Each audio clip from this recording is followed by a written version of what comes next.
Nagbaha ang pagtuo og dibusyon karong Sabado, Enero 17, samtang gisaulog ang vespera sa ika-461 nga Fiesta Senyora. Gawa sa balaang bata nga si Senyor Santo Niño, nahimong sentro usab sa maong balaang okasyon ang tibuok Holy Family, human opisyal nga miuban sa prosesyon ang imahe ni Our Lady of Guadalupe de Cebu ug San Jose gikan sa dakbayan sa Mandawi atol na sa Solemn Foot Procession. Gisugdan ang adlaw pinaagi sa mabulukong fluvial procession sa kadagatan sa sayong buntag sa dili pa ang gipaabot nga Solemn Foot Procession nga gipahigayon karong hapon. Ubos sa pagdumala sa mga paring Agustinian ug sa lokal na kagamhanan, gisiguro nga makompleto ang panagtigom nila ni Jesus, Maria ug Jose isip simbolo sa panaghiusa sa pamilyang Sugboanon. Gani, pipila sa mga deboto ni pasundayag usab sa ilahang talagsaong mga buluhaton sama ni Leo Alcusiba nga nagdalit og libreng kaon isip tinuig nila nga binuhatan og paghalad ni Senyor Santo Niño. Samtang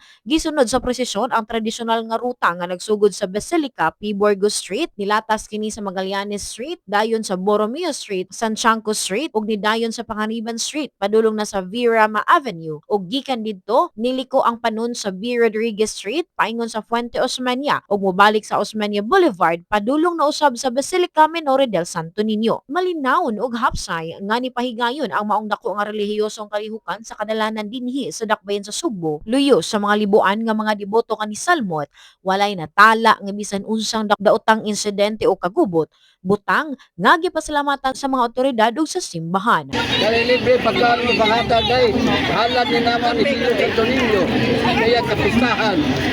Amon ni tradisyon kada tuig yun sa pamilya. Nanukad live direktamente dinhi sa dakbayan sa Sugbo. Ako na lamang si Bombo Irene Ardiente and this is Bombo Radio Philippines, the number one and most trusted source of news and information. Basta Radio. Bombo!